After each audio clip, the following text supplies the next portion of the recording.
This week, I learned a lot about emotional intelligence through the articles that we've talked about and read, and all of the videos as well.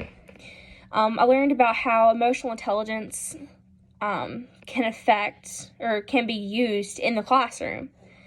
When it comes to developing a great relationship with your emotions, that plays a big role in a relationship you have with your classroom. When there is a bond created between you and your class, you're able to work better as a team.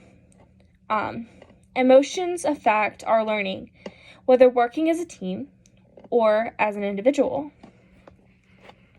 When working with a team, emotions can cause more of an issue or a distraction because it's not just one student being affected.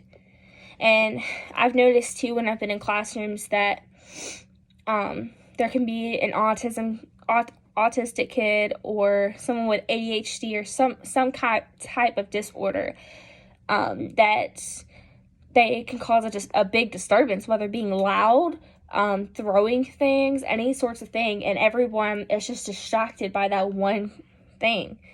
And the teacher has to take into action on what's going on. They have to go through their classroom management in their behavioral management system and try and calm that kid down, but also they have to try and calm down that one child as well. It's also important to keep in mind that to keep your classroom in order, you need to keep your students' emotions in order, especially when it comes to teaching little ones. And I know little kids can sometimes get off track,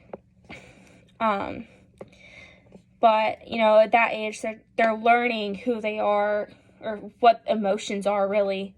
And I kind of think of that Inside Out movie when I think of little kids, where they have joy, sadness, anger, disgust, and fear.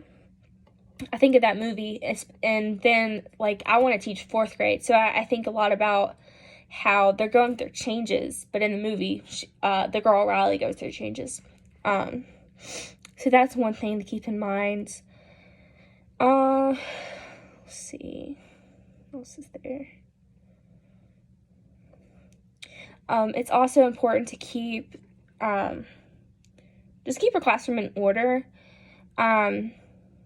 Make sure they know what the rules are, and make sure that they can express themselves in the classroom, and that's one thing that should be something that it's important for kids to know, that the classroom is a safe place. And I know that it is the teacher's responsibility to a certain extent when it exceeds out of the boundaries, such as throwing things at kids and hurting them, or disrupting the entire classroom.